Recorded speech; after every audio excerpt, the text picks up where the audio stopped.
दोस्तों नमस्कार। Colonel Ajay CEO Ajay astro money group first global astro finance digital channel से आपसे मुखातिब होता हूं। आज 4 अक्टूबर सन 2023। दोस्तों आज का दिन महत्वपूर्ण है क्योंकि कर्नल अजय यानी मैं स्वयं आज बॉम्बे एग्जीबिशन सेंटर में मुंबई में global buyers and seller meet को लगभग 1 बजे संबोधित करने जा रहा हूं। जो भी महानुभाव मुंबई से ताल्लुक़ रखते हैं या आसपास के इलाके में रहते हैं, हमारे विशेष संबोधन के लिए सादर आमंत्रित हैं। दोस्तों मुंबई में रहने वाले सभी हमारे दर्शक और महानुभाव हमसे संपर्क करने के लिए नंबर स्क्रीन पर दिए गए हैं, आप संपर्क कर सकते हैं। आज लगभग 7:30 बजे शाम मुंबई में हम रहेंगे। दोस्तों आज के इस एपिसोड में हम चर्चा करेंगे कॉटन के ऊपर। कॉटन पे खबर निकल के आ रही है कि कुछ राज्यों में कॉटन की क्वालिटी बिगड़ने के समाचार मिल रहे हैं, जबकि महाराष्ट्र के अंदर कॉटन की अच्छी क्वालिटी आने की संभावना बन गई है। गौरतलब है कि सितंबर महीने के अंतिम सप्ताह के आसपास लगातार तेज़ बरसात से और सितंबर महीने के द्वितीय हाफ में बरसात से कॉटन की क्वालिटी बिगड़ी है। गौरतलब है कि हमने आपको दक्षिण पश्चिम मानसून के में अग्रिम अनुमान देते हुए कहा था कि सामान्यतः दक्षिण पश्चिम मानसून सितंबर महीने के द्वितीय सप्ताह के आसपास रील बैक होता है, यानी वापसी होती है, लेकिन इस बार जारी रहने की उम्मीद है। ये हमारा अग्रिम अनुमान सत्य साबित हुआ और लेट मानसून की बरसात से फसलों को कहीं जगह फ़ायदा और कहीं जगह नुकसान हुआ है, लेकिन पंजाब, हरियाणा और राजस्थान के कुछ इलाकों में कपास की क्वालिटी में खराबी आई है। गुजरात के अंदर भी कुछ खराबी आने के समाचार मिल रहे हैं। गौरतलब है कि गुजरात के अंदर कॉटन की जो पैदावार थी पिछले साल यानी साल 2022 के अंदर 27,07,610 हेक्टेयर में हुई थी, जो इस बार घटकर 26,78,546 हेक्टेयर में हुई है। तो यानी गुजरात के में की सोइंग भी परेशानी थी। और ये भी एक महत्वपूर्ण बात है कि गुजरात सहित देश के सभी हिस्सों के अंदर अगस्त महीने में भयंकर सूखे की वजह से फसलों को काफ़ी नुकसान होने के भी समाचार मिले हैं, जिसका लगातार अपडेट हमने दिया है। दोस्तों खबर निकल के आ रही है कि रुई के नए सीजन की शुरुआत में महाराष्ट्र और तेलंगाना को छोड़कर लगभग सभी राज्यों में कॉटन की क्वालिटी का अब मुद्दा बन सकता है। पंजाब, हरियाणा, राजस्थान, मध्य प्रदेश में वर्तमान में रुई की क्वालिटी का मुद्दा सबसे अधिक है, क्योंकि रुई की क्वालिटी उसके रंग आरडी के जरिए पहचानी जाती है और अच्छी क्वालिटी के लिए 75 आरडी की रुई की अच्छी क्वालिटी माना जाती है। लेकिन पंजाब, हरियाणा, राजस्थान में लगभग 50% क्वालिटी रुई का इफेक्ट हो रही है और इसकी जो आरडी है वो 65 से 68 आरडी में पहुँच गई है। मतलब है कि मध्य प्रदेश में कुछ इलाकों में आने वाली रुई 65 आरडी से भी कम है, जिसका कारण गुलाबी सिंडी और कुछ सितंबर में पड़ी बारिश के कारण रुई की क्वालिटी कमज़ोर हो गई है।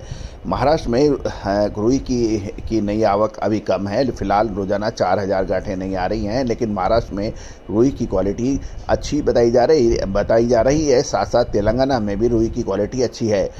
चूँकि इन दोनों राज्यों में 60 लाख हेक्टेयर के आसपास की बिजाई होती है, इसलिए इन दोनों राज्यों की उत्पादन भी ज़्यादा होगा, लेकिन क्वालिटी भी अच्छी आएगी। गुजरात में सितंबर महीने की बरसात से कपास की फसल को फ़ायदे से ज़्यादा नुकसान हुआ और गुजरात के खेतों में बारिश के कारण तैयार कपास की फसल की क्वालिटी ख़राब हो गई और कपास की फसल को नुकसान के अलावा कई क्षेत्रों में कपास की एक से अधिक पिकिंग भी शायद ना मिल पाए। इस समय पूरे देश में कपास की फसल क्वालिटी के लेकर समस्या बढ़ सकती है। गौरतलब है कि उत्पादन के साथ साथ क्वालिटी का भी बहुत महत्वपूर्ण स्थान रहता है, क्योंकि टेक्सटाइल वीविंग मिलों के अंदर अच्छी क्वालिटी की ही कॉटन इस्तेमाल अधिक होती है। फसल के अधिकृत आंकड़े आने अभी बाकी हैं, लेकिन यदि हम पिछले 5-4 साल का इतिहास देखें तो हर सीज़न की शुरुआत में सरकारी आंकड़े रुई की फसल का अनुमान अधिक होता है, लेकिन सीज़न के समाप्त होने तक रुई की फसल का अनुमान लगातार घटता जाता है। गौरतलब है कि और फसल का अनुमान साल में 3 से 4 बार और तक परिवर्तित होता रहता है। रुई की फसल की गिरावट का मुख्य कारण बीटी किस्म की विविधता है, क्योंकि किसानों में रबी की फसल का आकर्षण साल दर साल बढ़ता जा रहा है और अब देर तक कपास खेतों में नहीं रखी जा सकती है। पहले किसान के पास 4 से 5 पिकिंग होती थी, लेकिन अब शायद ही कोई किसान 3 पिकिंग से अधिक ले पाता होगा, जिसके कारण कपास की पैदावार भी कम हो रही है। और पिछले 4-5 साल की स्थिति देखें और चालू वर्ष की मौसम की मिजाज को देखते हुए भारतीय रुई की फसल के अंदर गिरावट की संभावना बन सकती है। ग्लोबल स्तर पर ग्लोबल वार्मिंग का असर भी काफ़ी बढ़ गया है और अमेरिका में रुई की फसल 25% कम होने का अनुमान है। साथ साथ चीन में भी रुई की फसल का अनुमान पिछले साल से कम हो सकता है। भारत में मौजूदा फसल की स्थिति बहुत अच्छी नहीं है। इन सब परिस्थितियों को देखते हुए नए सीजन में रुई की कीमतों पर अब नज़र रखी जा सकती है। दोस्तों, चीन और यूरोपियन देशों में कमज़ोर आर्थिक स्थिति और पिछले 18 महीने से रूस और यूक्रेन के बीच लगातार चल रहे युद्ध के कारण हाल में ही समाप्त हुए सीजन में कॉटन यार्न और कपड़ा उत्पादन की मांग कमज़ोर रही है। नए सीजन के अगले 6 महीने तक मांग धीमी रहने की उम्मीद है, लेकिन चीन का आर्थिक संकट अब शायद लगातार धीरे धीरे कम हो सकता है और आने वाले समय में चीन की आर्थिक स्थिति सुधार से मांग में बढ़ोतरी हो सकती है। अमेरिका की फेड की 2024 में 1 या 2 बार ब्याज के दरों में कटौती करने के लिए शायद संभव हो पाएगा, जिससे डॉलर घटने से कपड़े उत्पाद की कीमतों में सुधार देखने को मिलेगा। कुल मिलाकर रुई का नया सीजन अभी अनिश्चितता से भरा हुआ है। दोस्तों, कॉटन के ऊपर हमने आपको याद की दी है, जब भी आपको अग्रिम अनुमान दिए हैं वो अक्सर सत्य साबित हो हैं, चाहे मानसून हो या दूसरे। कॉटन कपास का हमारे ऐतिहासिक भविष्यवाणी 2020, 21, 22, 23 और अब 23-24 के लिए हमारा अग्रिम अनुमान विशेष रिपोर्ट कॉटन की उपलब्ध है।